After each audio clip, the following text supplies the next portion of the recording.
Welcome to the Spiritist Companion Podcast, your bilingual podcast about Spiritism. I'm very honored to be here today.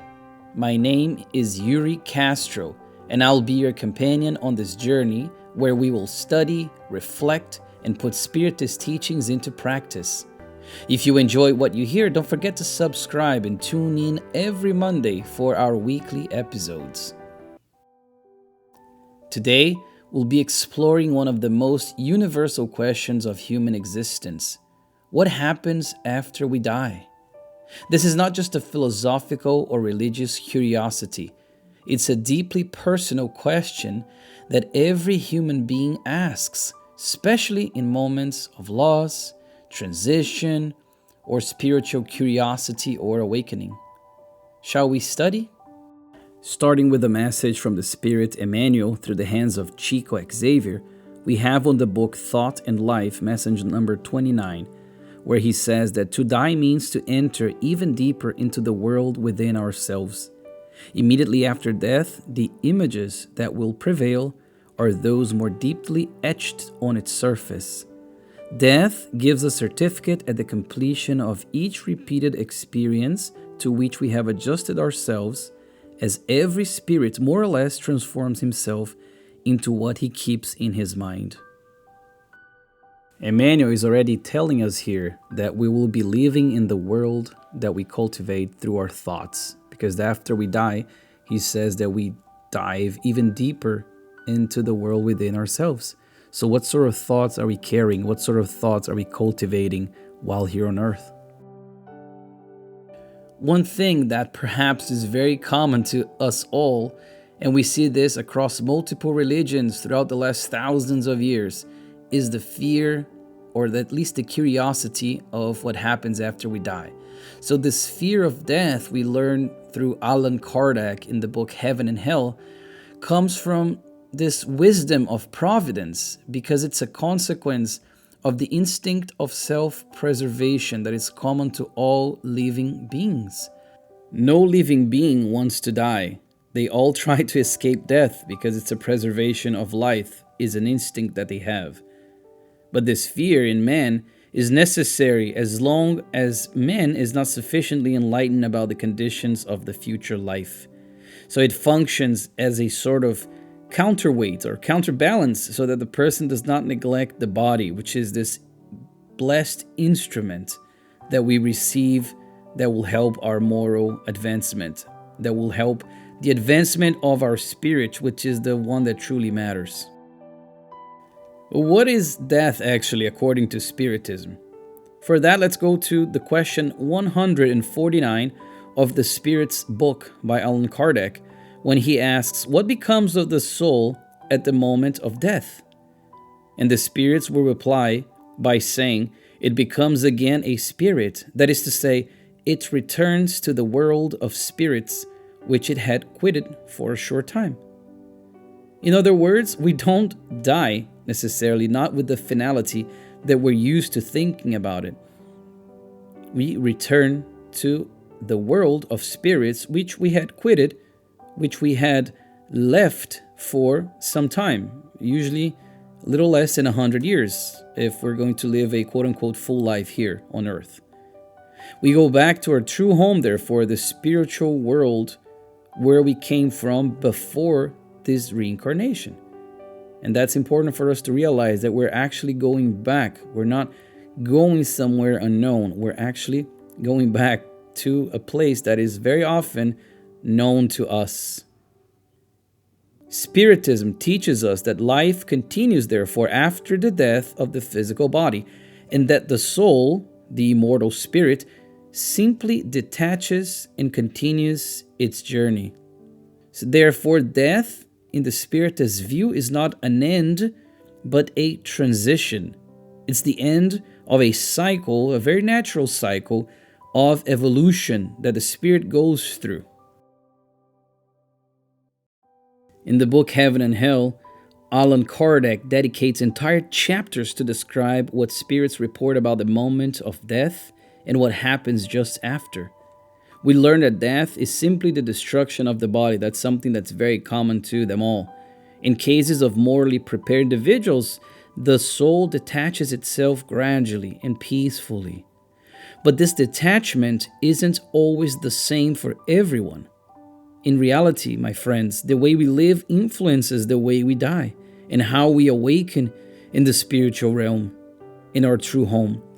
Some spirits report serene transitions, a sense of calmness, the presence of loved ones, of friends, and beautiful realization of the continuity of life, while others describe confusion, fear, darkness, suffering, which is a reflection of inner unpreparedness, not divine punishment. Absolutely not. That's why spiritual preparation during life is so important, so that when our time comes, we're able to transition to our real life, to our real world with peace, with clarity, and trust. Diving a bit here on a more technical side, we learn that the soul is connected to the body through a semi-material envelope called perispirit, a subtle body that retains the appearance of the physical form and serves as the interface between the material and spiritual worlds. So at death, the perispirit detaches from the body, and the spirit regains consciousness gradually, sometimes instantly, sometimes slowly, depending on their moral and spiritual state, depending as well on their knowledge and how much they know about what happens after we die. We learn that the soul, therefore, retains its individuality after death. And this is an answer from question 165 of the Spirits book by Allan Kardec. So the spirits tell us, my friends, that we are still us, but without the physical shell. After we die, our memories, our moral inclinations, our emotional bonds, our conscience, even remorse or peace of mind, they will all continue. What we cultivated in the inner state is going to continue. Sometimes the memories may take a while, depending on our needs after we die. They may take a while to come back to us. But the idea is that we retain everything that we did. Nothing goes to waste. And as we learned in previous chapters, there is no eternal hell, no eternal punishment. And there's also no paradise of idleness. What exists is a dynamic, just and loving system guided by the law of cause and effect. Our Father, as we always talk about here, our Heavenly Father, is always loving and merciful. So after the death, the spirit goes to the plane or vibrational level that corresponds to its inner state. So those who lived with love, those who served, those who exercise humility and conscience, they feel light and they feel free from the material bonds. But those who clung to hatred, to pride, to materialism, exacerbated materialism specifically, may feel stuck, confused, or burdened. Not because God is punishing them, but because their vibration attracts them to lower zones of the spirit world. Because as we learn, every spirit creates its own torment or its own peace. What we carry within us is what we experience after the veil of the body is lifted. And that's why we have in many spirits books, we have these accounts of people who die and they wake up in the spirit world in very different states. Some can wake up in the lower zones where there's a lot of hatred, a lot of suffering, a lot of guilt, whereas others can wake up already in a spirit colony where they're going to be regenerating from the fight and the difficulties they had while here on earth. And one of the most comforting aspects of Spiritist teachings, perhaps, is the reunion with loved ones. Question 159, they ask the spirits whether we see those we have loved here after we die. And their answer is clear, yes. If the ties of affection united you on earth, that's what they're saying, they will continue in the spirit world. You will recognize one another, perhaps not immediately, depending on the state of the spirits, of course, but people will reunite and recognize themselves. These reunions, they say, are beautiful, emotional, and they can be also very healing. But it's important to remember, if the relationships are difficult, there are still opportunities for reconciliation and mutual growth on the other side.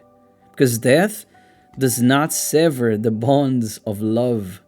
Love, my dear friends, transcends time, space, and even the death of the physical body. Thankfully, we learn that death is not the end, nor is it the ultimate goal. After a period of rest, reflection, studying in the spiritual world, the spirit will reincarnate again, if needed, to continue its evolution. So it's going to prepare itself for that journey on earth once again.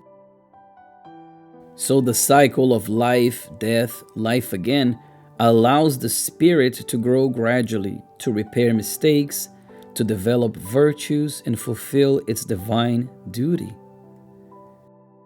We are immortal beings on a long journey towards spiritual maturity, and each lifetime is a classroom in the divine school of love. So if we want a peaceful, clear awakening in the afterlife, we must live well today. The teachings of Jesus, revived by Spiritism, are practical guides for how to prepare for what comes after. We learn that we must forgive so we may be free. We must love so we can elevate ourselves and others. We may serve so we may grow. And we may watch and pray as Jesus taught us, so that we are not caught unaware, so we are not being influenced by spirits who are still dwelling on mistakes, dwelling on hatred and guilt and pain and suffering. The future life, my dear friends, is a certainty confirmed by reason and by facts, Kardec says. And since the future life is real, then how we live this one matters immensely. Everything that we do matters. So how to prepare for death without fear then? Well, as usual, I try to bring some practical aspects. Number one, reflect daily on your purpose. So ask yourself, what did I learn today? Did I love today? Did I forgive myself or someone today? Did I serve today? Was I able to fight against my lower instincts? Number two, maintain a habit of prayer, because prayer strengthens our connection with higher spirits and can bring a sense of clarity, can bring a sense of calmness to us. It's how we connect to our Creator as well. Number three, practice detachment. Cherish what you have, materially speaking, but remember that all things, wealth, status, even the body that we have, are all temporary. Every material thing we have here will be left behind. Number four, as much as we can, cultivate our virtues. So patience, humility, charity, and forgiveness, they all help us elevate our spiritual vibration. They all help change our inner world for better, and the outer world as well. So my dear friends, we learn that death is not to be feared. It is a return to our true home, a transition from temporary matter to eternal spirit. If we live with conscience, if we seek self-improvement and service, if we trust in divine love, then we can face death not with dread, but with peace and hope. Let us remember that we are not bodies with a soul. We are souls with a body.